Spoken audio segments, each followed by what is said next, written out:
Hi, I'm Larry Magid of ConnectSafely.org, and this little video will help you understand how to configure Facebook's privacy settings, including opting out of its new instant personalization service.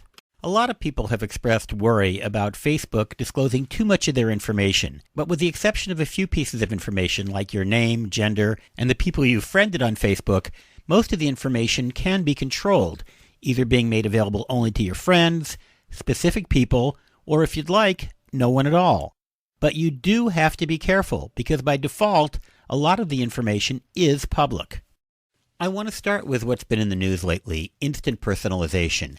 That's where Facebook works with some of its partner websites to share information. So for example, if you say you like a restaurant on Yelp.com, that information might be made known to your Facebook friends.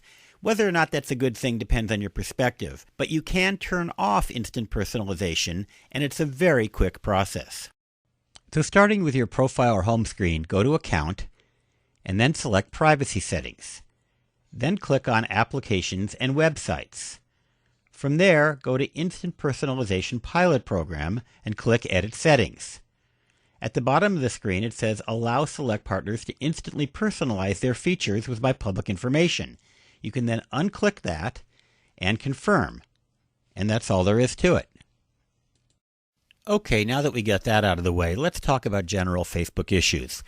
The thing that's most important is that the defaults on Facebook can be changed. So even though Facebook may be set up to maximize your exposure, you don't have to have it that way. As a famous hamburger chain used to advertise, you can have it your way. And when Facebook says everyone, it really does mean anyone on the internet.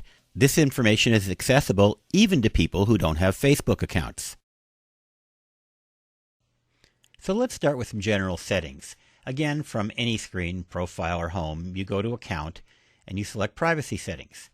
And from here you have a number of choices. For example, personal information and posts, contact information, friends, tags and connections, applications and websites, search, and block list. But we're going to go to personal information and post to see an example. And here you see the default settings. It could be only friends, it could be friends of friends, or it could be everyone. But you have the option of changing that. For example, if you wanted to change this default from everyone, you could change it to friends of friends or only friends or customize. We'll get to customize in a moment, but the point is that all of these defaults can be changed in pretty much the same way. Customize gives you granular control over who can see what. For example, I can go into the settings and I can select Customize, and now I can do, if I want, specific groups of people, either groups or individuals. So for example, let's say I just want a particular person to see this. I can type their name, and now this person would be the only one who could see this type of information. And of course, you can also do groups of people, which we'll get to in a minute. When it comes to privacy, one of the most useful features is the ability to create lists of friends. For example, you could create a list of your fraternity buddies and share certain information with them. Or perhaps another list of people you go to church with, and they might get an entirely different set of information. To create a list, you first go to your home page, and then you click on the word Friends. Then click on Create a List. Give the list a name, and then select the people that you want to be on it. Click Create a List down here, and you're all set. Now you have the option of making information available just to people on a certain list. So this time you would go into Customize, and when it says Specific People, you would type in the list name. And that way, only those people would get that information. So now we have the basics on how to control who has access to certain types of information. But you can also control who has access to specific information, such as status updates, posts, photographs, videos, or just about anything else that you might post on Facebook. For example, let's say John invited me to a party, but I only want certain people to know about it and not others. I could do a status update, going to a party at John's house, and I could share that with specific people. For example, I could go to Customized and type in the particular groups of people that I might want that to go to. That way, the people that didn't get invited might not have their feelings hurt. And this works with video, pictures, or any other type of content. For example, I typed in a status update saying, here's me with my new banjo, and I want to attach a photo. So I upload the photo from my hard drive, and there it is. And in this case, I can share it just with friends.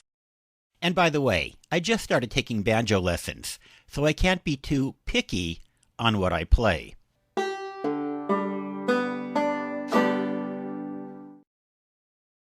Facebook has decided that there are certain things that are always public. These include your name, your profile picture, your gender, the people you're friends with, and pages that you make a connection with.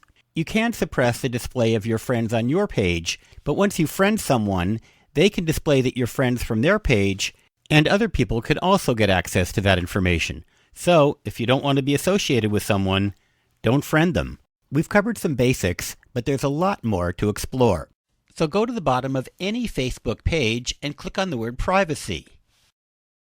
That brings you to Facebook's privacy guide, where you can find the latest information from the company, including information on any privacy updates.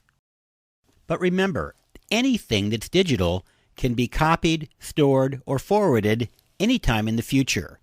So even if you trust your friends, there's always the possibility that one of your friends could become an ex-friend. So if anything is top secret, you might not want to share it with anyone, because it might someday be found by your grandmother, a future boss, a future love interest, or who knows, you might want to run for president someday.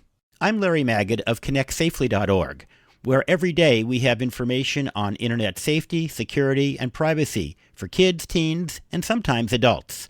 Please join us online at www.ConnectSafely.org.